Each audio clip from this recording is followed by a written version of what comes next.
Hey guys, welcome to another Hobby Time video. Today's a little bit different. Today I'm not painting, I'm not assembling. I'm actually gonna take you on a journey on how I got started in Warhammer and how the game is played. And this is because some people have asked me to go a little bit in depth about it. So I got started in wargaming in 2005, officially. I'd seen the game in around 1994.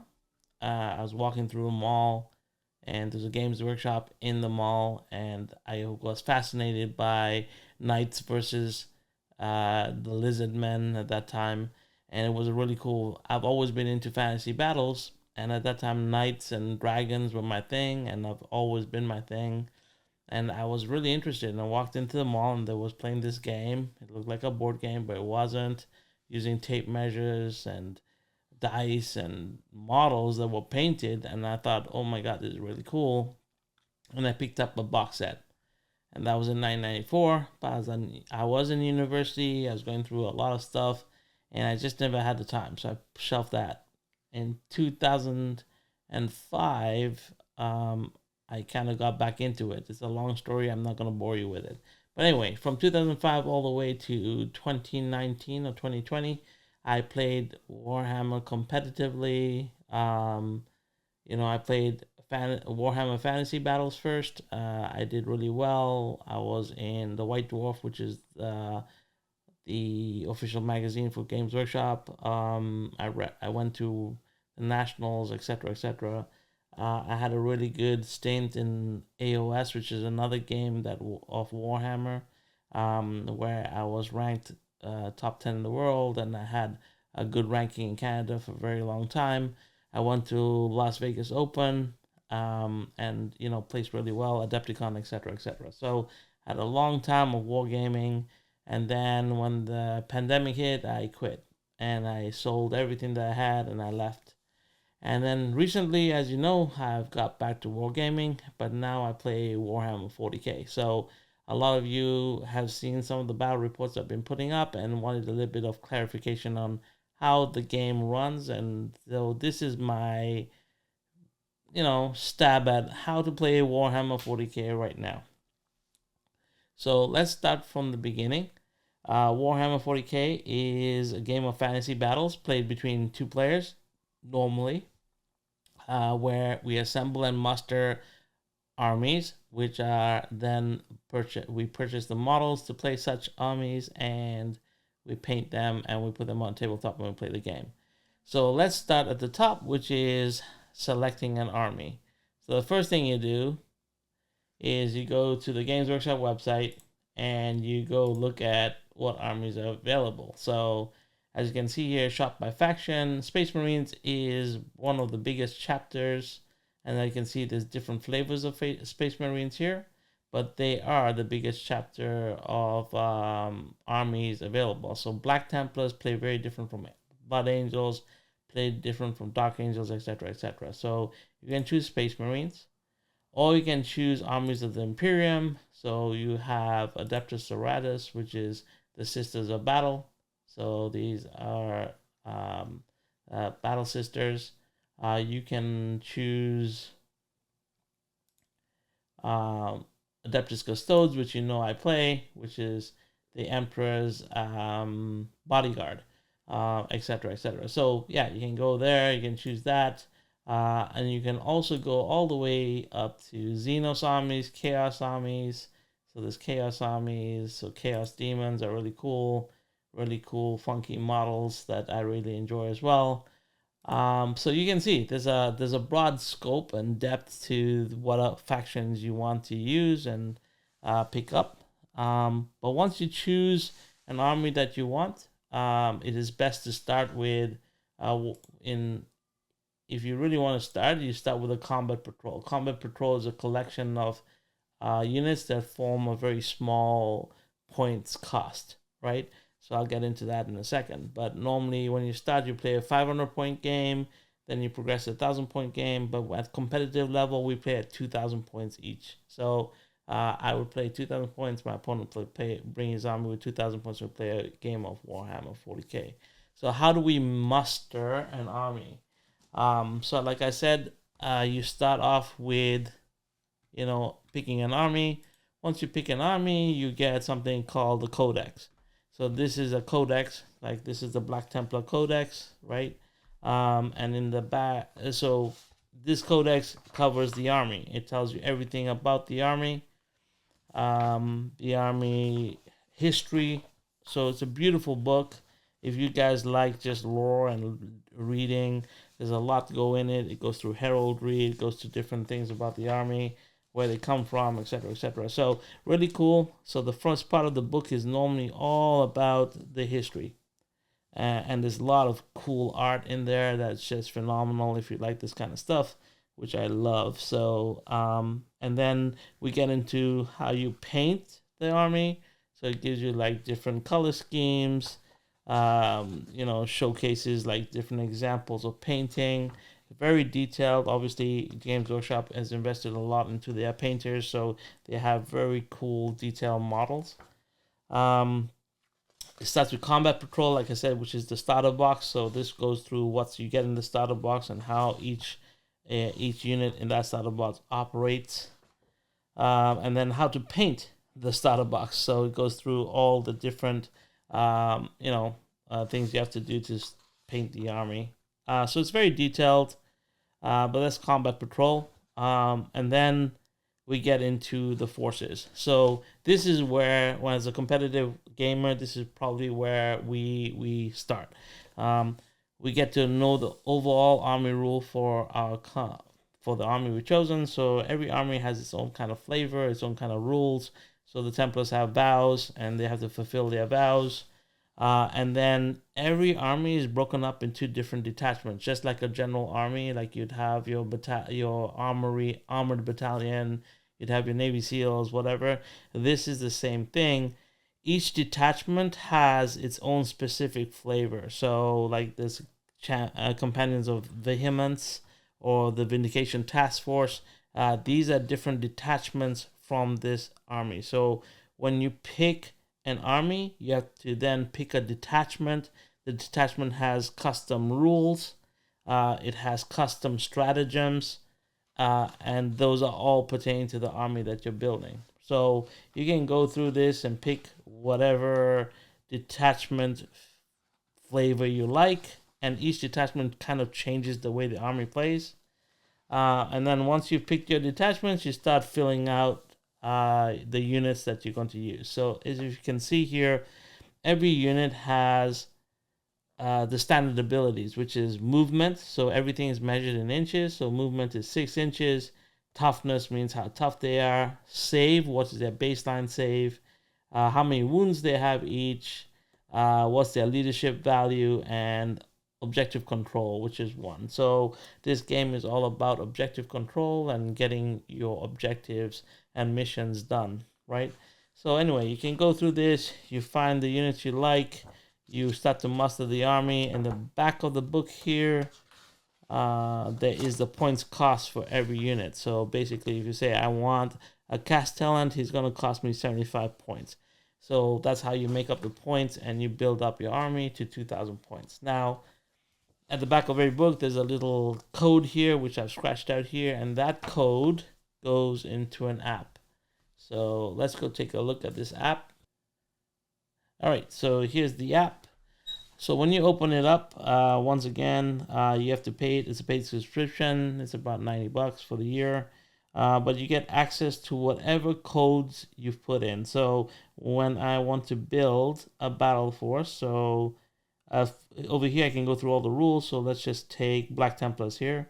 And then in here it gives you all the rules. So everything that was in the codex is now on the app. And then you can build an army. So you can go battle force, go press play, and add a battle. So let's just build. We can build whatever we want. So Adeptus Custodes. We can choose between 1,000 points, 2,000 points, or 3,000 points. We normally play 2,000 points. And then you choose your detachment. Like I showed you earlier, there is detachments. You choose your detachment. So let's just take Shield Host. And then you name it. And then you build a list. So once you built a list, this is what it looks like. So I have my list here. This shows me all the characters I'm taking. all the units that are in this list right here. And if you want a brief summary, it tells you all the summaries here, so you can go in and you can see all your abilities, all your, all those flavor text that you need, etc., etc. So the app is very well developed, and now we're ready to play the game. So we have our army, we've assembled it, we've painted it, and we're ready for a game of Warhammer. Now, when it comes to tournaments, you don't have to have all the army painted. You get deducted points if you don't have a fully painted army. Painting has kind of gone down in terms of priority, I think. I would say before there was a higher standard, I guess, for painting, and that's something that's just happened over time as the game has become more competitive.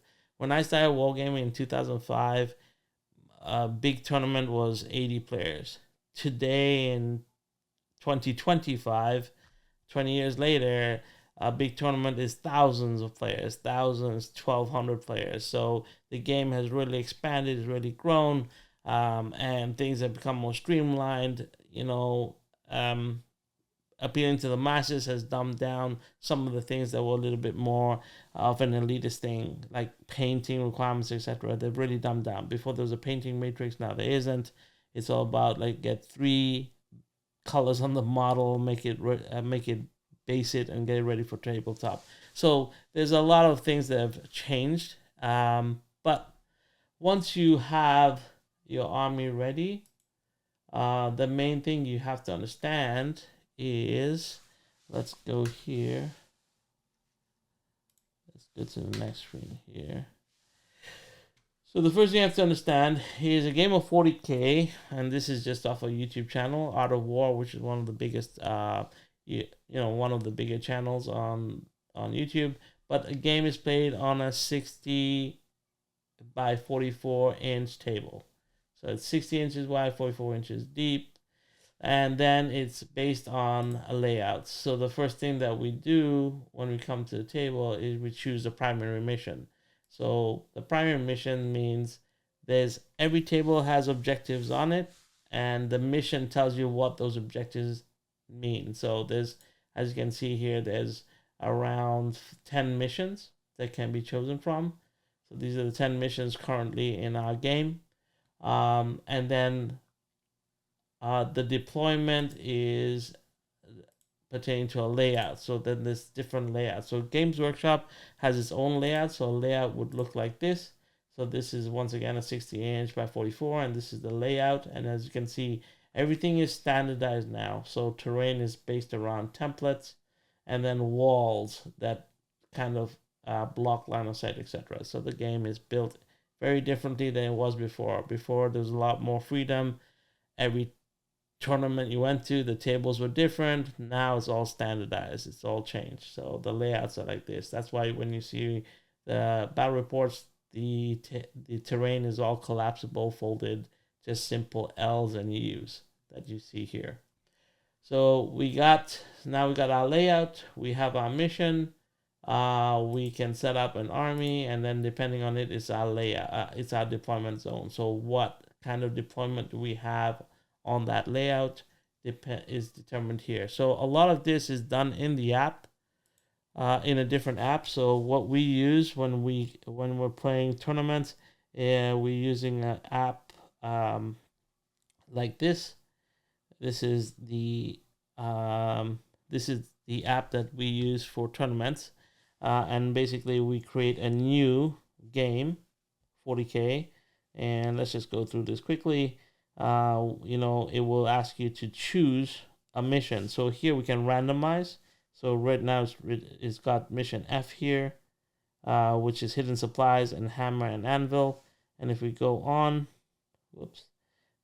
here, we do tactical missions. So tactical missions are secondary missions, and there is a number of secondary missions as shown here.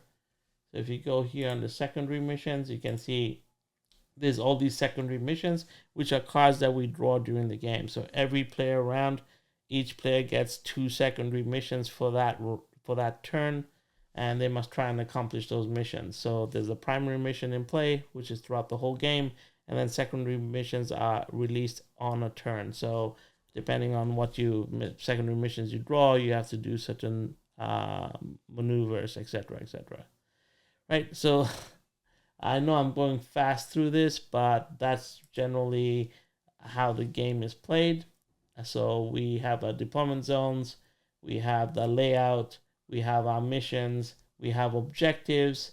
These are objective markers right here. You can see these 5 objective markers, and according to the objectives, we play our missions, right? And then we play a game of Warhammer, and the Warhammer game is based on a certain number of rounds. So there's 5 rounds in the game, and each round consists of 2-player turn. So player 1 and player 2 will go. Each player has 5 things they have to do. They have the command phase, they have a movement phase, they have a shooting phase, they have a charge phase, they have a combat phase. And that's how the game plays. So if I'm going first, I'd have my 5 phases. When I'm done, my opponent gets to go and do his 5 phases, and that's the end of the round.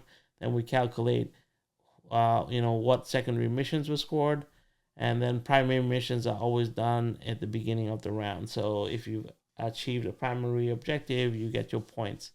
At the end of the game, we score up the points, and the person with the most points has won the game.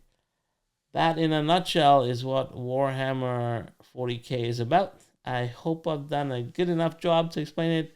I cannot go very technically into it. Just know that the game has a lot of depth. It has a lot of armies to choose from, rules to go through, rules to remember. And to play at a tournament, you really have to have a lot of practice with the army that you're playing. I tend to play a lot of armies because I just like painting and collecting and playing. So right now, because I'm very young back into the game, I only started in November of 2024, sorry. November 2024, I started back into the game, so I'm very young in how much I know about the game, not even a year yet. But in this time, I've learned a lot, and I've now picked up about 5 armies, so I'm playing different rules and sets. But in order to become really good, I think you pick one army and stick with it for a while. I'm just a little bit of a schizophrenic when it comes to gaming and Warhammer and collecting plastic miniatures. I have that, they call it,